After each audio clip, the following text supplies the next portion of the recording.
নিজের সিনেমাকে হিট করানোর জন্য মানুষের দুয়ারে দুয়ারে ঘোরার প্রয়োজন হয় না মেগাস্টার শাকিব খানের। দাগি, জঙ্গলি, চক্কর, বরবাদ এই ঈদে একসাথে 6টি সিনেমা মুক্তি পেয়েছে। তবুও যেন শাকিব খানের বরবাদের ঝড় থামছেই না। সিনেমা মুক্তি পাওয়ার পরেই দেখা যাচ্ছে ভিন্ন চিত্র। আফরান নিশুর দাগি সিনেমাটি যতগুলো হলে মুক্তি পেয়েছে, সেই প্রতিটি হলে গিয়ে আফরান নিশু তার সিনেমা দেখার জন্য মানুষকে অনুরোধ করছে। একের পর এক নিজের সিনেমা প্রমোশন করানোর জন্য হল থেকে ওই হলে ছুটে বেড়াচ্ছেন আফরান নিশু।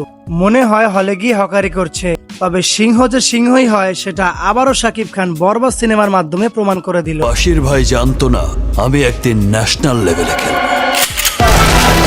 নিশুর মতো এক হল থেকে অন্য হলে ছোটার প্রয়োজন পড়ে না শাকিব খানের। তবে মাত্র একদিনই সনি স্কয়ার সিনেমা হলে আসার পরে হাজারো ভক্ত ভিড় করে আছে শাকিব খানকে এক নজর দেখার জন্য। শাকিব খান শুধুই আমার, এটা বলতেই আমার ভালো লাগে। Shakib Khan, I love you, I love you, I love you. মাত্র 10 থেকে 12টা সিনেমা হলে মুক্তি পেয়েছে আফরান নিশুর দাগি সিনেমাটি। এদিকে 120টিরও বেশি হলে রাজত্ব করছে শাকিব খানের বরবাদ সিনেমাটি। আসলে একটি বাংলা সিনেমা যে সবকিছু ভেঙে চুরমার করে দিতে পারে, সেটা আবারও প্রমাণ করে দিলেন মেগাস্টার শাকিব খান।